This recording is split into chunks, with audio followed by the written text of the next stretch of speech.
Hey y'all, welcome back. As y'all know, I just had an osteotomy surgery, so I am unable to get to the nail shop, and my nails look terrible. So we got to do something about it. So stay tuned with me as I show you how to do your at-home nails. Nails on a budget. All right, stay tuned. All right, so today we're going to be using these acrylic French style nails from Kiss. I got them at my local beauty supply store for $8.99. These are the long length, very cute.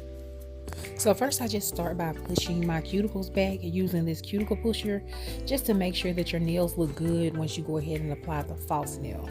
So that's what I'm doing right here. Okay, so I'm the type that really doesn't like a free edge on a nail. So what I always do is go ahead and clip off the free edge of my nail. Now this is an optional step. You don't have to do this, but I just like the way it looks when you have on falsies. I don't like the free edge, so I go ahead and cut that off.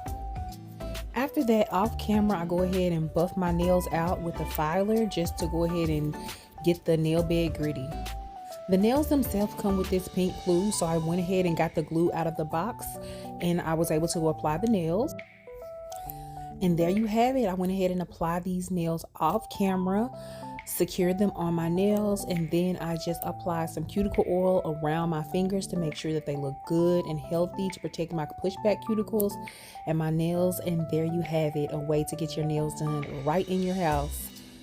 Yes, y'all. Thank you so much for watching. I'll see y'all next time. Bye.